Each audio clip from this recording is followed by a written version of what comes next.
Welcome to December 21st LeetCode Challenge, Reorder List. You're given a head of a singularly linked list. The list can be represented as L sub 0 points to L sub 1, points all the way to L sub n minus 1 to L sub n. Right, so it's basically links a typical singularly linked list. I want to reorder the list into the following form. So L sub 1 as 0 points to L sub n, points to L sub 1, points to L sub n minus 1, points to L sub 2 to L sub n minus 2. So you can already see that you may not modify the values of the linked list node, only modify the nodes themselves may be changed. So basically you're changing the pointers of the node and you're not returning anything, you're just modifying how the structure of the linked list is presented. But if you look from the difference between the original list and the reorder list, you can see that you basically want to take the first, keep the head the way it is, take the last node, put in, make head point to the last node, and make the last node point to the next node after that. So you're basically taking, reordering it, leaving the basically L, the order the way it is, but except you're taking every last element and you're placing it in between each of the previous elements.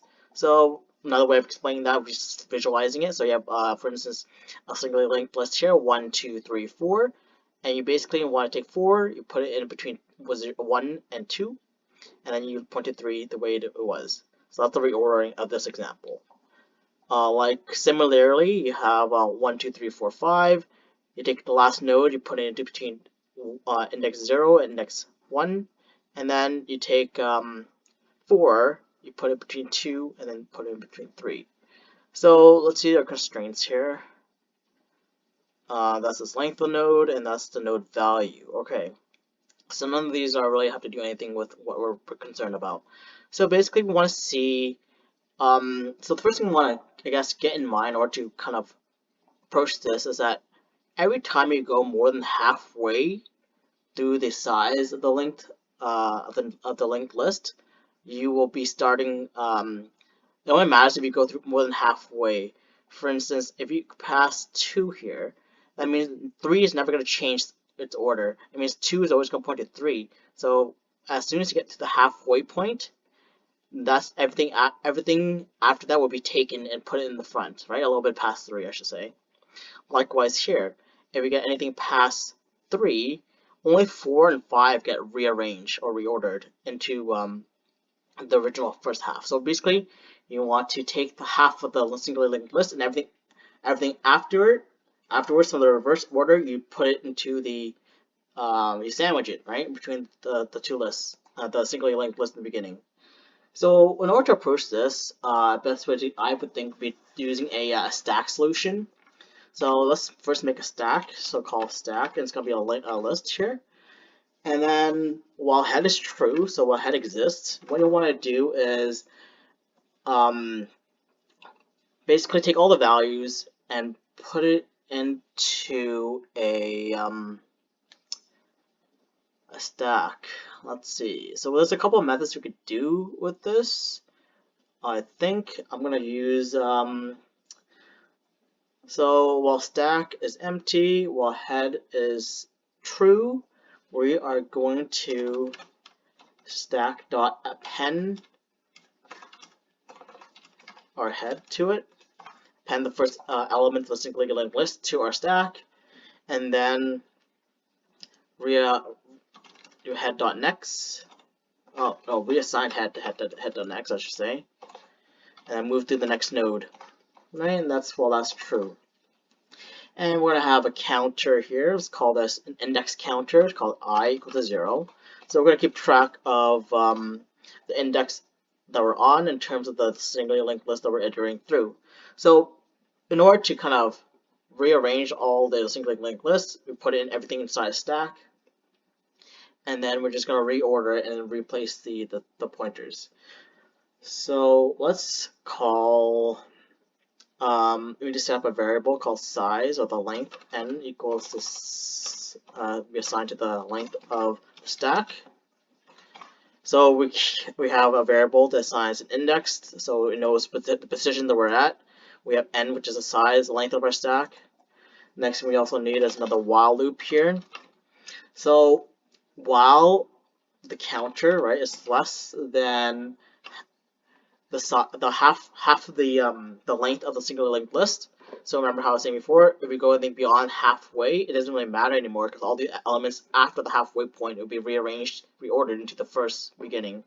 So then we want to do an n divided by 2. We use some integer division here. So while that's true, where our counter for while index is less than half the size of our stack, we want to basically reorder our stack. So we want to do a stack at location I dot next. So this is right here. We're rearranging the pointers.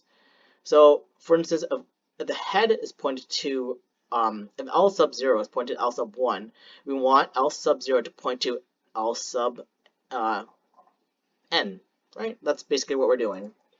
And the way to do that would be the stack. So it'll be the size of the stack minus the location where we're at minus 1. Alright, let's erase that, makes it a little bit nicer. Alright, so that's the first pointer change. However, we also need to find the next pointer, the next node as well. So stack n minus I minus 1 dot next, and we want to reassign that to so basically once we point the head pointer to L sub n, we want L sub n to be pointed to 2, right? Or L sub 1.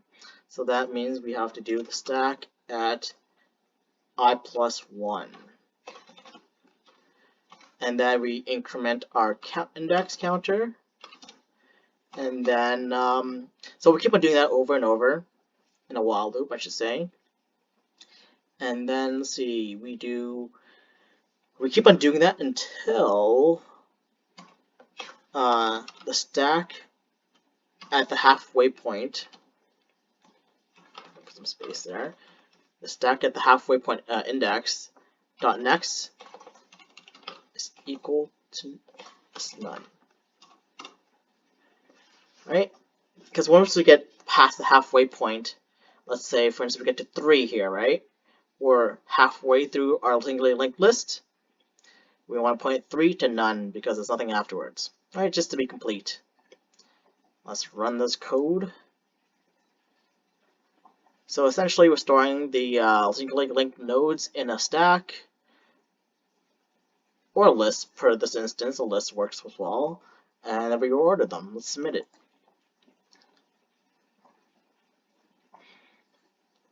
Awesome, accepted. So time complexity is big O of n, because we have 2 while loops here, but they're running on the same level. So, but at worst case, we have to iterate through each node within our singularly linked list. So big O of n would be our time complexity. Space complexity is also big O of n as well, because we have to store each node inside our stack. Alright, that is it. Have a great day, guys.